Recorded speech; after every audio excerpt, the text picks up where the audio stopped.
ಆಸೆಂಜರು ಉಜ್ಜಲ್ ಬಣ್ಣ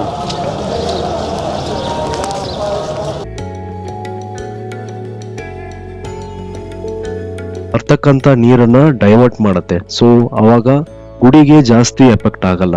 ಸೊ ಅದರಿಂದ ಗುಡಿಗೆ ಏನೂ ಆಗಿಲ್ಲ ಅನ್ನೋದೊಂದು ನಮ್ದು ನಂಬಿಕೆ ಮತ್ತು ಪ್ರತೀತಿ. ಸೊ ಅದಕ್ಕೆ ಅವತ್ತಿಂದ ಇದನ್ನ ಭೀಮಶಿಲಾ ಅಂತ ಹೆಸರಿಟ್ಟು ಇದಕ್ಕೆ ಪೂಜೆಯನ್ನು ಮಾಡ್ಕೊಂಡು ಬರ್ತಾ ಇದ್ದಾರೆ. ಸೊ ತುಂಬಾ ವಿಶೇಷವಾದಂತ ಕಲ್ಲು.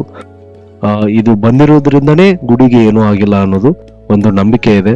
ಸೊ ಅದು ಸತ್ಯ ಕೂಡ. ಸೊ ಇದಕ್ಕೆ ನಾವು ಕೂಡ ನಮಸ್ಕರಿಸಿದ್ದೀವಿ.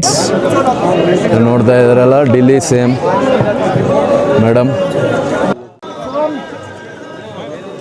ದರ್ಶನ್ಗೆ ಹೋಗ್ತಾ ಇದ್ದಾರೆ ಇವಾಗ. ಸೊ ಅವ್ರ ದರ್ಶನ ಮುಗಿದ್ಮೇಲೆ ನಾವು ದರ್ಶನಕ್ಕೆ ಹೋಗೋಣ. ಸೊ